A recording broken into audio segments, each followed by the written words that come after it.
Hi everyone, I'm Bjarke.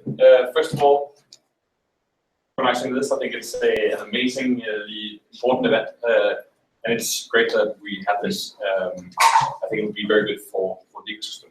So I'm a VC. I'm one of these investors that Hjalmar left talk about. We don't get anything about the AI. I hope that I can help change that a little bit. We can. I'm at Creandum, but before I did this, I ran a startup in the AI space. So I'm going to talk a little bit about that, and also about what we as investors look for in companies that have AI or machine learning as their main driver.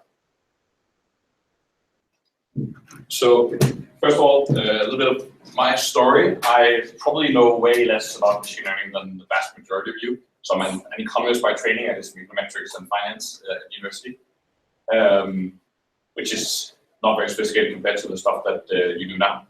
Then I went to work for Goldman Sachs in London. I was trading on selling credit derivatives. So I worked on a trading floor, which was a very, very cool thing to do back then in 2006 and 7 and 8. And then I quit to do a startup called Alipes Capital. It's still around, still going strong. I'm no longer very active, but I'll tell you the story. And we are an AI fintech company.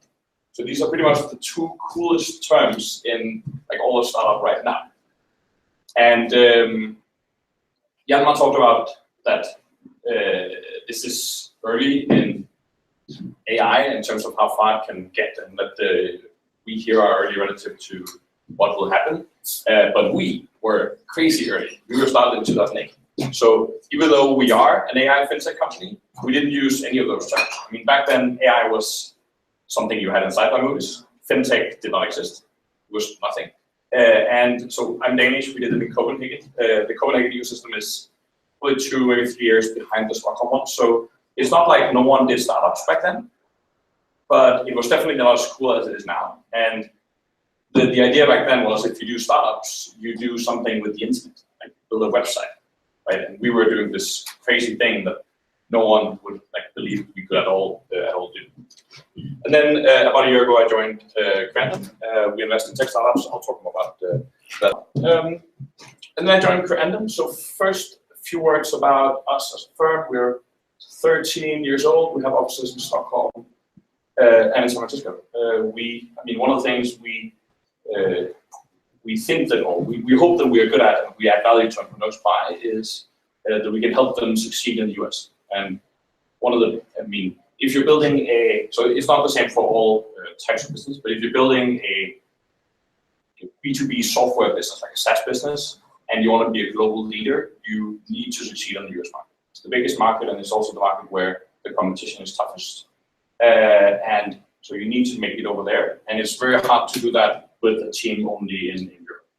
So we help people set up offices in the US, and sometimes a founder moves there, and we can help that out. We do seed rounds, A rounds, and B rounds. These are some of the portfolio companies we have. We actually haven't done a single AI investment yet. Hopefully we will do one soon. I'm definitely working on that. I think the closest we have is a company called Contrado, which it's not a machine learning company now, but I think it will be. It's a German company based in Berlin, and it's a B2B travel company. So B2B travel is now done by these very big companies like American Express Travel and Wagonlit, I think another one is called, who have thousands of people, billions of dollars in profits, and they handle all your travel needs totally manually. So you call someone, and they then look in like old-fashioned systems, and they book hotels and flights for you. And Contrado is now taking all the steps in this process and automating them one step at a time. And until now, they haven't done any really proper machine learning. They have still had people doing parts of it, or doing parts of it. But they're building a data set to ultimately automate that process. So they will definitely go into the machine learning space at some point.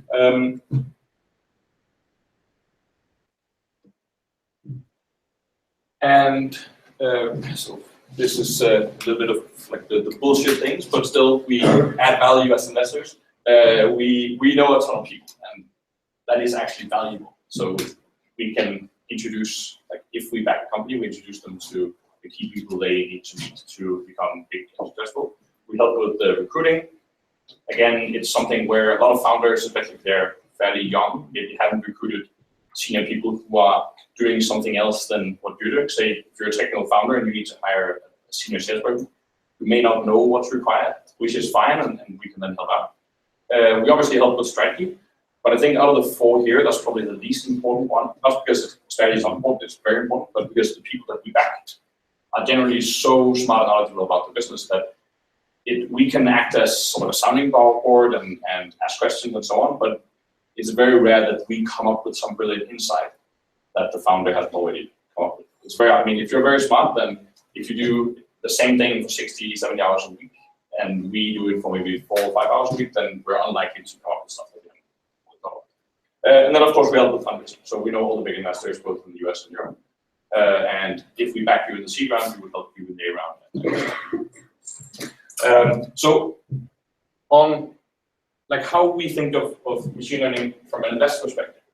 So we clearly buy into this notion that machine learning is one of the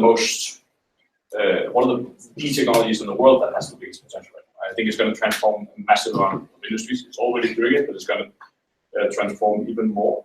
And that initially screams opportunity, but at the same time, you have these very big tech companies who are investing so heavily into the space. And not only are they investing heavily into the space, they also have access to data sets that startups will never have access to. And Hjalmar also pointed that out. Access to data to train models on is absolutely crucial when doing machine learning startups. And the fact that they have a lot of resources and they have cool data sets means that it's very, very easy for them to recruit great people. So they can pay them well, and they can also like give them amazing data sets to work with, which is really attractive, right? Which makes it hard. And I think for a lot of segments, for instance, like online assistants like Siri, I don't think we would back a company that wanted to create a Siri copy. Even though they say they have a better algorithm, I don't think we would back them because it's just so unlikely that we will get data that these big players do not have access to, and that is really the key. Which is, I mean, it makes it hard, right? And the solution, or what I think that as a machine learning founder, what you should do. So first of all, it's probably not a surprise. If you want to build a machine learning startup, machine learning needs to be in your DNA. So you need to have founders that are machine learning experts. I mean, sometimes it's okay to just have pure business people who do tech startups. If it's very light technology, it's not preferred, but sometimes it's okay, but in machine learning, it's definitely not okay. So you need to have technical expertise in the founding team.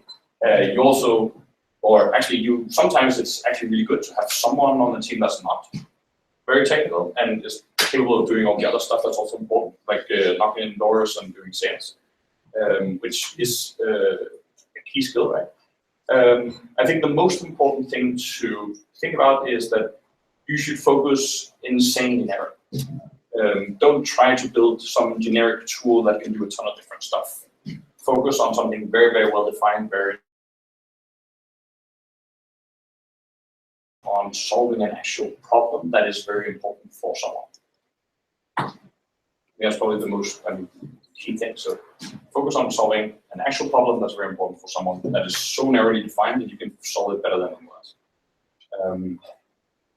And this often means that machine learning startups will be B2B, so targeting businesses and not consumers. And we also sort of touched upon this data thing. Hjalmar also said it. You need to get access to some data, and ultimately you need to get access to a data set that no one else has access to.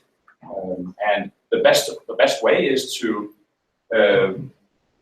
go to some customer and say that I can solve some problem for you now, and by sharing some of your data, whatever that is, with me, I can make that solution to you better, but I can solve something to you right now already. That's the ideal solution. Is often not possible, but that's what you should aspire to. don't just build technology. I mean, there's so much cool technology that can be built, but I don't think it's the way to do a startup. You need to focus on solving an actual problem. And another thing is, don't be afraid to do really boring, crazy stuff in terms of gathering data and annotating data. We did that too. So in the beginning, we were spending time typing contents of news stories into a database because that was the only way we could train our algorithms. No other way. And it's something that for many people doing this kind of stuff, like it's really boring. It feels like it will never end, and you need to go through whatever 50,000 examples to get a data set. It just feels so crazy that instinctively we would never want to do it. But that's also sometimes the value, that if you're willing to do something that feels so crazy that no one else can do it, then maybe you will be the only one doing it, and then maybe you will actually have access to a data set that no one else will have access to. Then that's a very powerful solution. And once you have more resources, it's fine to do some automation. There's also sort of semi-supervised learning where you can cluster stuff first, and then it's much easier. But fundamentally, spending resources on doing this crazy, boring stuff is sometimes very valuable. I think Google Street View is a good example. I'm not really sure it's a very good business. I don't think they make any money on it, to be honest. But when they like announced that they would do this, people were like, "What the fuck? This is totally insane. This is so much work they can never do." And yeah, I mean, it's not something you as a startup could do, but Google, they're making billions of dollars already. Sure, they could do it. You just start out and you buy some cars, you buy some cameras, and you drive around, and so you map the whole world. Wow. And if you find a very, very narrow segment, you can do something similar. Because it feels so crazy and no one would do it, maybe you could be the only one, which is a very good starting point.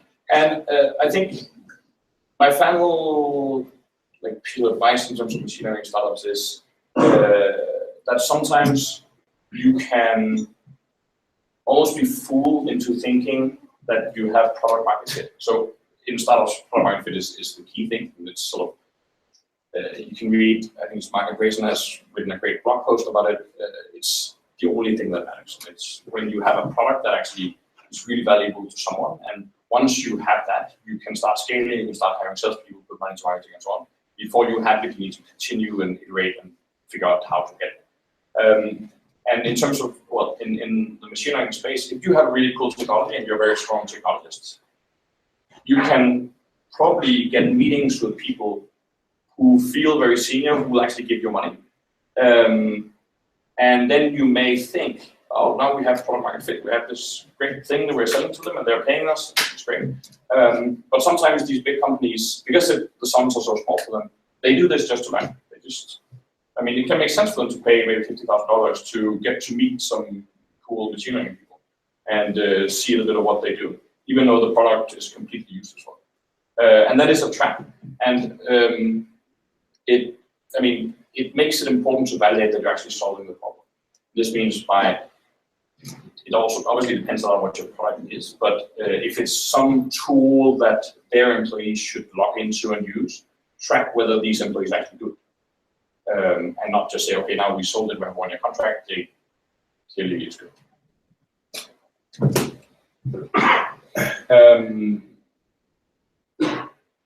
And yeah, I have one more comment. So I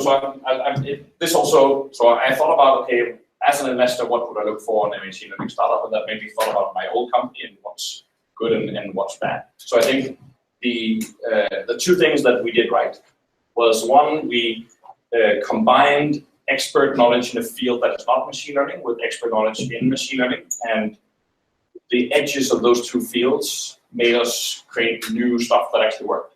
That I think is a very valuable approach on a very generic level. And you could have it whether someone that's an expert in transportation or healthcare or insurance or whatever. And I think the second thing we did right is we focused super narrow. So we didn't start out wanting to build a generic machine that could read all types of news and trade on that. We took a very well-defined, narrow segment of news types, and we built something that worked for that. And one that worked, we added different verticals afterwards. So that's what we did right. I think what we did wrong is that being a trading business is actually not a very cool business. So you end up having a company that, even though it's profitable, you can never sell. because it doesn't really fit anywhere. Unlike if you have a product, then maybe Amazon will buy you because then they can sell your product to their existing customers. And you have a pretty low revenue multiple, which is also not very cool, because a lot of people are afraid that it will not last. The reason is that often it doesn't last. So we would definitely not build a similar company if we were starting out today. But still, we did something right. All right, so 2 final notes, and this is the total opposite of focus. If you're doing a machine learning startup, then come to me. I'd be happy to have a chat. Even if it's not something Creandum would invest in right now, then it's great to build relationships and then understanding what you guys are doing, and then we can follow up down the line. And if you don't want to do a startup, but you're really strong in machine learning or back-end development, and you want to get paid quite well and work with very, very smart people, and you want to Copenhagen, then we also cost, and we are hiring people. So both things applies. Both things apply. All right, that is it.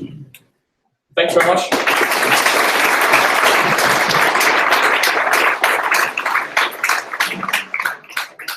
Are there any questions? So anyone? Questions to Bjarke? What is the time delay now? It's at 9 seconds before. What is it now? Yeah, it's tens of thousands of times short. It's pretty short.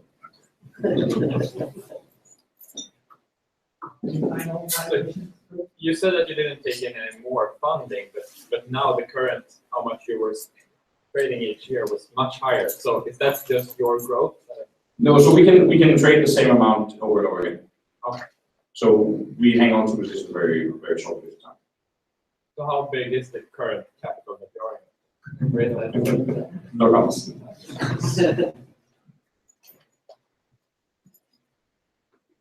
Can you raise the answer? So you talked a little bit about when you started the fintech firm, that that 9 seconds was really easy to beat the guy with the mouse clicking from one page to the other. But can you say what gives you an edge now? I mean, I know that almost everyone's doing high frequency stuff. So like, what's giving you? Yeah, I mean, that's also. I mean, that is why it's not an amazing business, because it defensibility is. Our edge is that we have better and faster infrastructure and smarter people than the competition. And that is, of course, not as good as being Facebook, where the fact that you have other people makes you valuable. But so we were 25 when we started. We didn't think about any of this stuff. Like the whole Silicon Valley playbook and all that stuff, we didn't think about it. We just wanted to build something that could work. And that was it. More questions?